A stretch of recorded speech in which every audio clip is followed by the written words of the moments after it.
At my husband's funeral, my own son pointed at me and called me a murderer in front of everyone. His mistress stood beside the coffin, wearing the diamond ring that should have been mine, and announced that she was the real woman of the house. In that moment, I raised my hand and slapped my son across the face for that.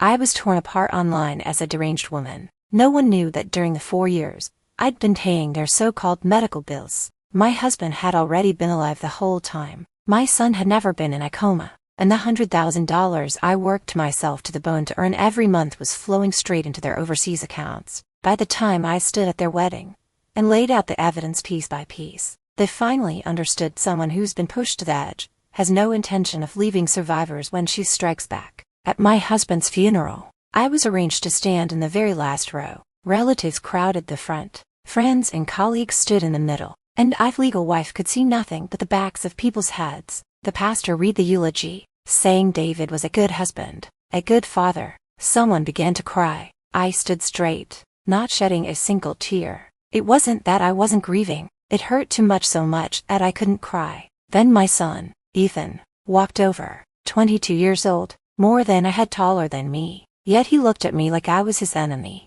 Happy now, he said quietly, but loud enough for everyone nearby to hear. Dad died because of you? I looked at him. What did you say? I said. He suddenly raised his voice. The entire room went silent. If you hadn't refused to divorce him, Dad wouldn't have been under so much pressure. He wouldn't have had a heart attack. You killed him. Everyone turned to look at me. Those stares pierced like needles. Sympathy? No, they were looks of entertainment watching an old woman being publicly humiliated by her own son. My hands were shaking, but my voice stayed steady. Ethan, we'll talk at home. Home? He sneered. That's not your home. It's Dad's and mine. You're just a tenant who refuses to leave. Someone in the crowd gasped, but no one stepped forward. Not a single person. Then the sound of high heels echoed from the entrance. Click, click, click. Everyone turned around. Luna had arrived, David's special assistant, 26 years old, taller than me,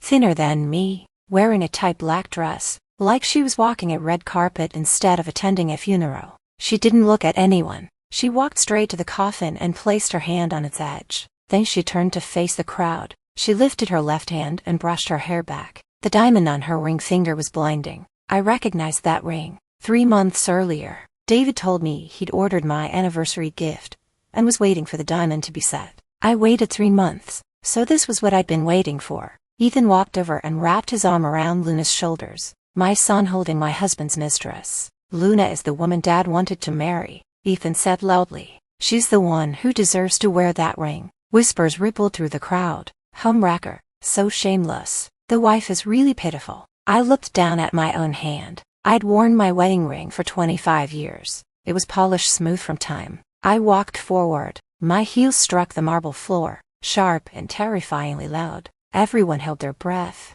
Mom, what are you doing? Ethan stepped in front of Luna. I ignored him. My eyes were fixed on her. She smiled at me, smiled someone who thought she'd won. I raised my hand with all my strength. Smack! The sound echoed through the funeral hall. Ethan clutched his face, staring at me in disbelief. 5 red fingerprints swelled instantly. This slap, my voice rang out across the room, is from your father? Because he failed to teach you how a son should respect his mother. Luna screamed. You're insane. The insane ones are you? I said, sweeping my gaze across the room. Wearing my ring at my husband's funeral and humiliating his wife. I turned and walked out, my back perfectly straight. But when I reached the door, my legs gave out. I had to brace myself against the wall to keep from collapsing. That night, I sat alone in the empty living room. David's photo still sat on the mantel, smiling like he was mocking me. My phone rang. A bank notification. I opened it,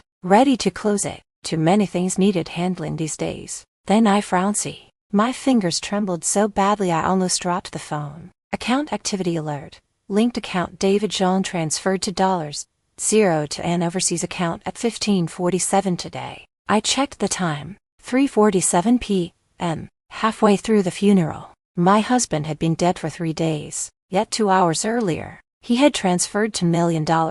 3 days after the funeral, Ethan moved into my house with Luna. It wasn't a discussion. It was a notice. Luna has nowhere to live, he said. Dad wanted us to take care of her. I stood in the middle of the living room, looking at the son I had raised for 22 years. This is my home. I decide who lives here. No, Ethan shook his head. The deed is in Dad's name. Now that he's gone, I'm the sole heir. He showed me the paperwork. It was real. The house was David's premarital property. 25 years, and I had never thought to add my name. Then what about me? I asked. Where do I live? You can stay. Ethan smiled, but we'd like you to move into the guest room. The master bedroom is for Luna. Dad promised it to her. Luna stood behind him and said softly, Ethan, don't be like this. Emily, Jeje has already been through so much. She called me sister. I was 46. She was 26. It's settled, Ethan said, pulling Luna upstairs. We've already moved your things into the guest room for you. I followed them up. The master bedroom door was open. My clothes were stuffed into garbage bags and dumped in the corner. My skincare products were gone, replaced with Luna's. Our wedding photo on the nightstand had been thrown into the trash. The photo, my voice trembled. It was in the way, Ethan said. Luna would feel uncomfortable seeing it. I bent down and pulled the photo from the trash. The glass was shattered, slicing my hand. Blood dripped onto David's face in the picture. Anything else? Ethan asked. I want to review the accounts, I said. The company books. Every account your father had. All of them. He laughed like he'd heard a joke. Mom, you never cared about the business. Why pretend now? I'm the legal wife. I have the right. The board has already decided. He cut me off. Given your recent emotional instability, you're not fit to be involved in company affairs. Emotional instability. He pulled out his phone and showed me the news. The headline was blinding. Slot's biological son. At funeral, tech tycoon's widow suspected of mental instability. Below it were 9 photos. My hand raised. The slap landing. Ethan clutching his face. Me walking away. Luna crying. Ethan comforting her. Shot like a TV drama. The comment section had exploded. She's insane. She drove her husband to death and now wants to destroy her son. The mistress has more dignity than her. These media outlets, I murmured. I contacted them. Ethan said calmly. Someone has to tell the truth. The truth. His version of it. That afternoon, I went to the company. The receptionist stopped me. I'm sorry, Mrs. Shan. You're not allowed in. I'm a board member. Your privileges have been suspended. Security walked over. Please leave, or we'll call the police. I stared at the familiar lobby behind the glass doors. 20 years ago, David and I founded this company together. I handled financing. He handled technology. At our worst, we slept on the office floor. Now, I couldn't even get through the door. That night, my lawyer called. Mrs. Shan, the board has formally decided to suspend all your shareholder rights due to your mental condition. They recommend that you seek psychological treatment. I hung up and Saturday alone in the dark. At 2 a.m., my phone rang again. An unknown number. It was the hospital. Mrs. Shan, your son Ethan was in a car accident. He's in emergency surgery. Please come immediately. The hospital corridor felt endless. I ran to the ICU door, my legs giving out so badly I nearly collapsed. Through the glass, Ethan lay motionless, tubes everywhere. The doctor came out, his face grave. Mrs. Shan, your son's condition is very serious. Severe head trauma. He's in a deep coma. When will he wake up? My voice shook. The doctor shook his head. We don't know. It could be days. It could be years. Or, he may never wake up. I grabbed the wall to keep from falling. Just then, Luna rushed in followed by a swarm of reporters. She threw herself against the glass, sobbing hysterically. Ethan, my child, wake up. Camera flashes exploded. The next day's headline read, Stepmother's heartfelt grief. Biological mother watches coldly. In the photo, Luna's makeup was smeared with tears, her hand pressed to the glass. I stood in the distance, expressionless. They didn't know I couldn't stand anymore. I was leaning against the wall. They called me cold-blooded, said I couldn't even cry for my own son. The first medical bill arrived, $100, 000, per month, not including surgery, not including medication, just the cost of keeping him alive on a ventilator. I went to the bank to withdraw money from David's account. The teller typed for a long time, then looked up at me. Mrs. Shan, the account balance is 0. What? All linked accounts have been emptied. And, she hesitated, there's also a $5 million loan. secured by your house. I stood in the bank lobby holding a statement with a zero balance, looking like an idiot. Before David died, he transferred all the assets away, leaving behind $5 million in debt and a $100,000 monthly medical bill. I started working, 5 a.m., at a coffee shop brewing coffee, wiping tables, smiling on cue. $12 an hour. Afternoons doing data entry for a small company, 8 hours staring at a screen. $15 an hour. Nights stocking shelves at a supermarket, hauling boxes until midnight. $13 an hour. I was 46 years old. I used to be a vice president at an investment bank, making men bow across negotiation tables. Now I worked 16 hours a day to earn $100. Not enough to cover half a day of Ethan's ventilator. Then media caught photos of me wearing a coffee shop apron. Wealthy widow reduced to menial labor, reportedly abandoned by her family. The comments celebrated.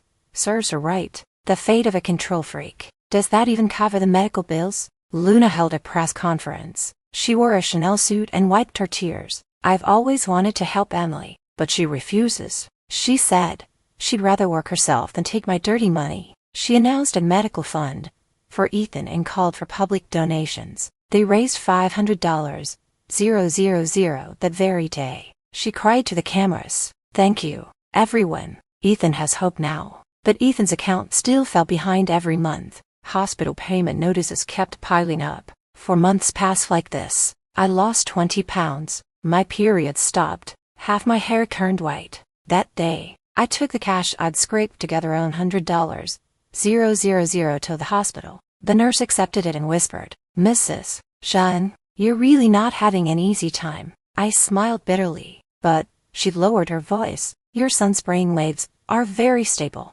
abnormally stable." "What do you mean?" "A comatose patient's EEG should be chaotic, but your son's looks like a normal person sleeping." She quickly looked down. "I shouldn't have said that." She walked away. I stood there holding a stack of payment receipts. Stable, like normal sleep. When I collapsed beside a supermarket shelf, I thought it was just low blood sugar. I woke up in a hospital bed. The doctor looked serious. "Mrs. Shan, we need to run comprehensive tests, cord scans, MRI, biopsy." The results came back. Liver cancer, late stage, metastasized to lymph nodes and lungs. "How long do I have?" I asked, my voice so calm it scared me. The doctor hesitated. "With aggressive treatment, maybe 3 months. Without treatment, 1 month." I laughed and laughed until tears slid into my mouth. Salty. "Fine, no more struggling." I decided to kill myself,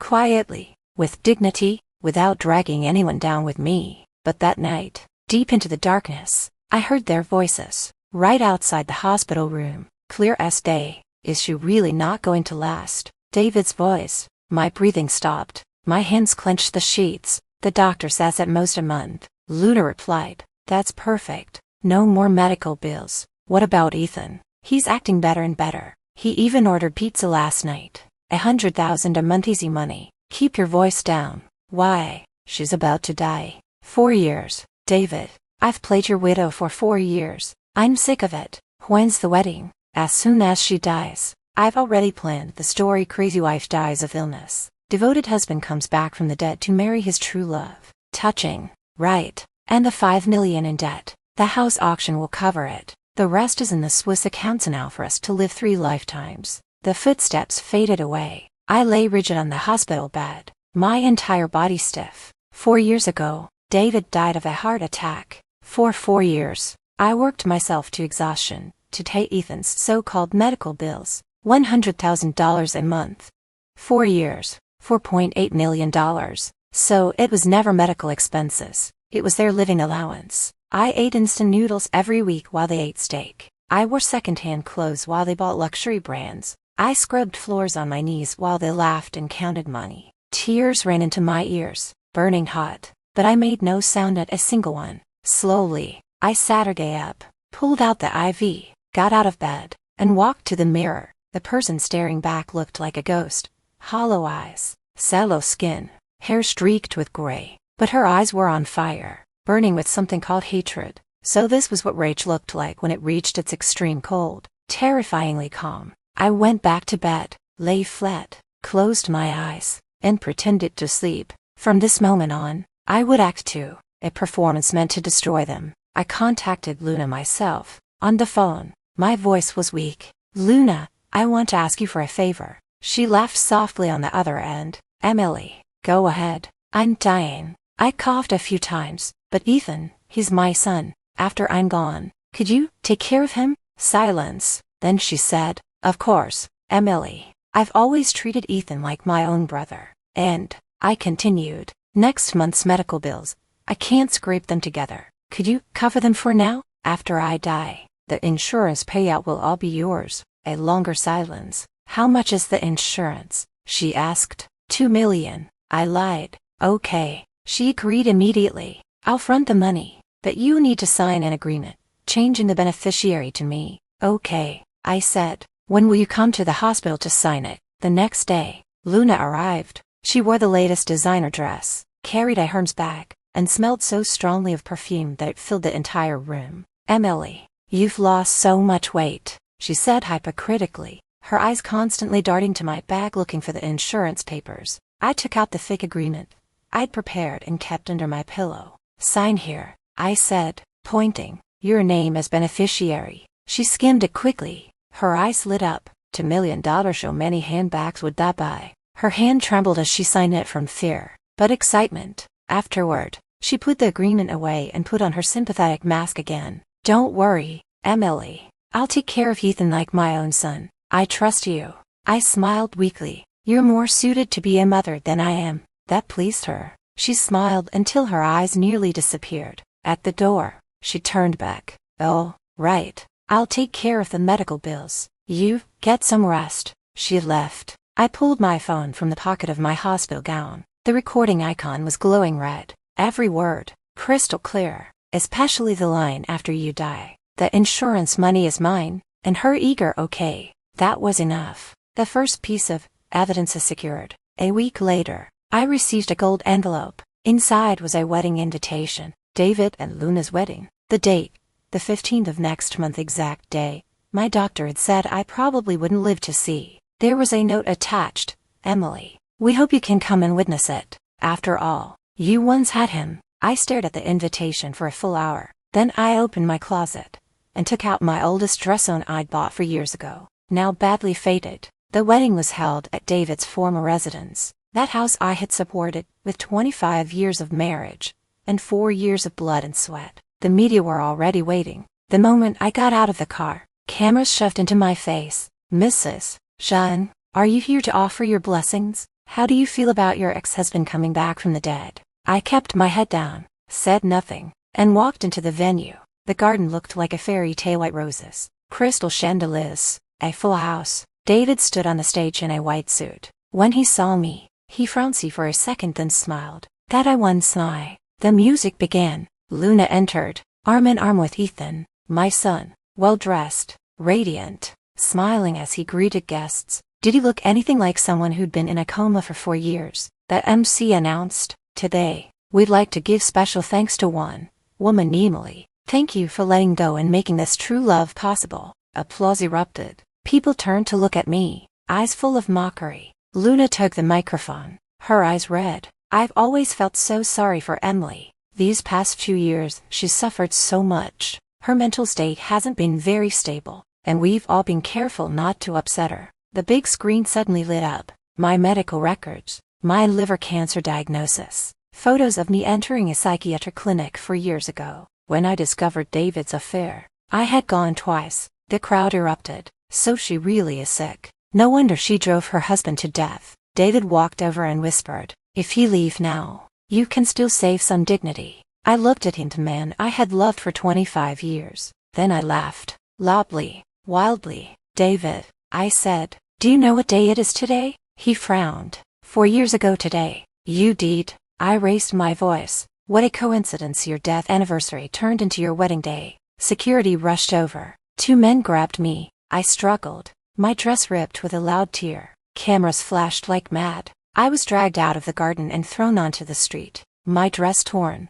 my knees bleeding, my hair a mess. I looked like a real lunatic. It was raining. I lay in the mud, motionless. My phone slipped out of my pocket. The screen was cracked, but still lit. A new message. Latest test results. Accelerated cancer metastasis detected. Immediate preparation for termination of treatment advised. I glanced at it and turned off the screen. The rain poured harder. I lay there, letting it soak me completely. It hurt, but my mind was clearer than if it had been washed in ice water. When I woke up in the hospital, my lawyer was already there. Mrs. Shan, everything you authorized has been released, he said. I nodded. My throat hurt too much to speak. That afternoon, the internet exploded. Not about the wedding, not about my mental breakdown, but about this in-depth investigation of $100, 000 monthly medical fees, $80, 000 funneled to overseas accounts. I authorized the media to release 3 things. Ethan's medical bills over 4 years, exactly $100, 000 paid every month, transaction records from Luna's overseas account, $80, 000 deposited every month, right on time bank confirmation that the 2 accounts were linked by automatic transfer, simple, direct, no explanations needed. Netizens started doing the math. $100, 000 a month for 4 years for dollars, 8 million, $80, 000 sent overseas, $3, 84 million, so only $960, 000 actually went to treatment. Public opinion began to shift. Disturbing. The more you think about it, the coma was fake, wasn't it? They were bleeding the legal wife dry. David held an emergency press conference. He looked exhausted, eyes red with tears. Emily is sick. We all know that, he said. She couldn't accept my death. I understand that, but fabricating evidence, slandering us, even exploiting a sick child, this crosses the line. He accused me of extortion, of mental instability, of wanting to drag everyone down with me, because I was terminally ill. A nearly perfect counterattack. If Ethan hadn't released that video at that exact moment, my son appeared on screen, sitting in a luxury apartment with city lights glowing behind him. He looked into the camera, eyes rimmed red. Mom, stop, he said. I know you're sick. I know you don't have much time left, but please don't hurt Dad and Luna like this. They've been taking care of me all these years, while you can barely even afford my medical bills. He started crying perfectly timed tears. If you really love me, just let us go, please. The internet broke down. Son tearfully begs his terminally ill mother, where is her maternal love? My phone exploded with calls and messages, pure abuse. The hospital had to move me to another room and change my number. My lawyer looked at me, worried. Mrs. Shan, the situation is turning against us. I shook my head and pointed at the calendar. The next morning, the headlines changed. Banks freeze Shan family assets.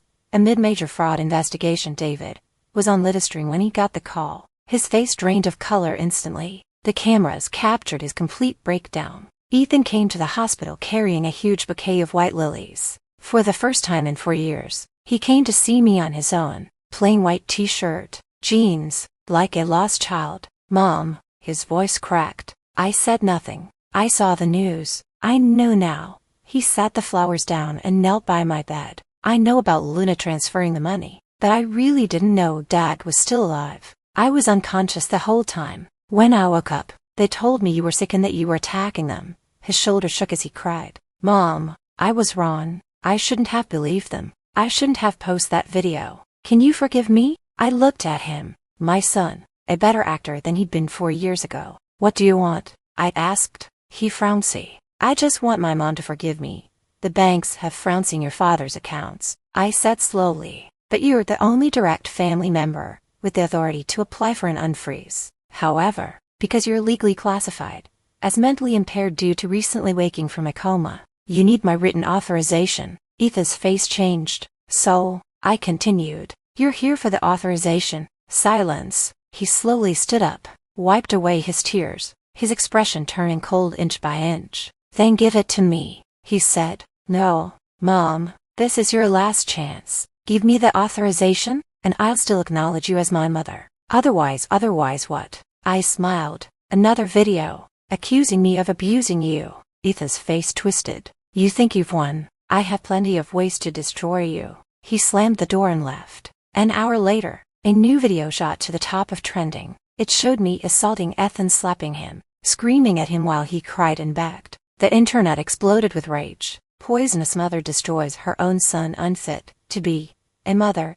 Police announced an investigation into domestic abuse, but I had been waiting for this. The next day, my lawyer held a press conference and released 3 documents. First, a forensic video analysis, proving the clip was edited and fabricated. The original footage was from a home security camera for years earlier. Ethan caught cheating on an exam while I disciplined him. Second, Ethan's complete spending records during his so-called coma, game top-ups, luxury purchases, hotel stays, influencer donations, every single day, every transaction. Third, and the deadliest, testimony from his attending physician. He admitted to taking $5,000 a month to issue false diagnoses and suppress abnormal findings. The internet flipped again, this time, like a tsunami. The wedding was postponed, but David and Luna decided to go through with it anyway. Those who are innocent will remain innocent. Their statement read, "Love should not be killed by rumors."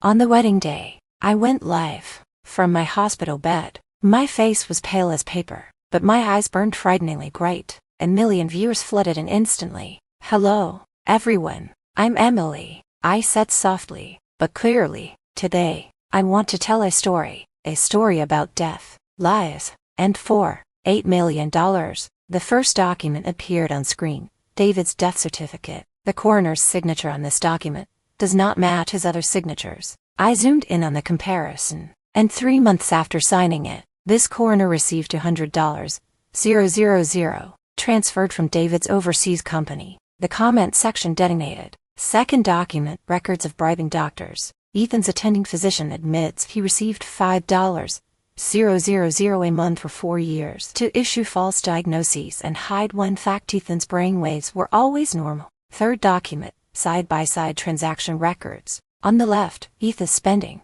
$5,000 on games one day, $30,000 on a watch another, $8,000 for a hotel stay. On the right, Luna's deposits. That same day, $80,000 labeled medical expenses, perfectly synchronized, down to the dollar. So, I looked into the camera, my voice even softer now. This was never medical care, it was living expenses, paid for with my 16-hour workdays, instant noodles, and second-hand clothes in exchange for their luxury dinners, designer bags, and hotel nights. The live stream view count broke 10 million. Then I played the recording. Luna's voice, $10,000 a month. This money is ridiculously easy to make. David's voice, as soon as she dies, "We'll have the wedding." My voice, "Please, take care of Ethan."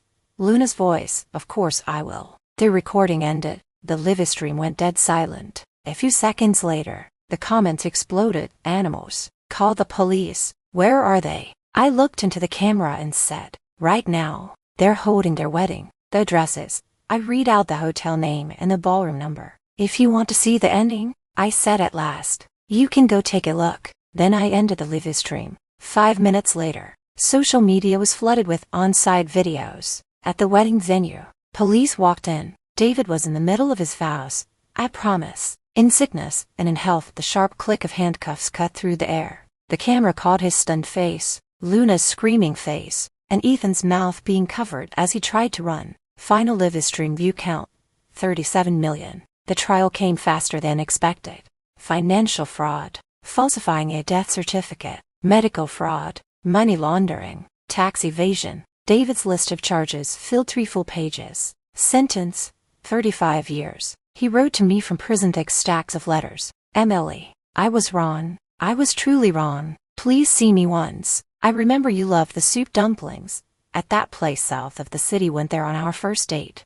I burned the letters. As the flames swallowed the words, I suddenly remembered that meal 25 years ago. He had no money then. He ordered 1 basket of dumplings and pushed all of them toward me. "Eat," he said. "Watching you eat is enough to fill me." I cried back then, tears of happiness. No, staring at the ashes, I didn't shed a single tear. Ethan was sentenced to 3 years. That same day, his elite university issued a statement, revoking his degree for serious ethical violations. Through his lawyer, he sent me a message: "Mom, I'm still young. I was just confused for a moment. Save me, and I'll be a good son for the rest of my life." I had my lawyer reply with 1 sentence: I don't have a son. Luna had it the worst. Her illegal immigration status was exposed, and combined with money laundering, she was sentenced to 5 years and deported after serving her time. Her home country also issued a warrant. Turns out she'd been running marriage scams and fraud there too. The news said someone spotted her in Central America, washing dishes in a restaurant.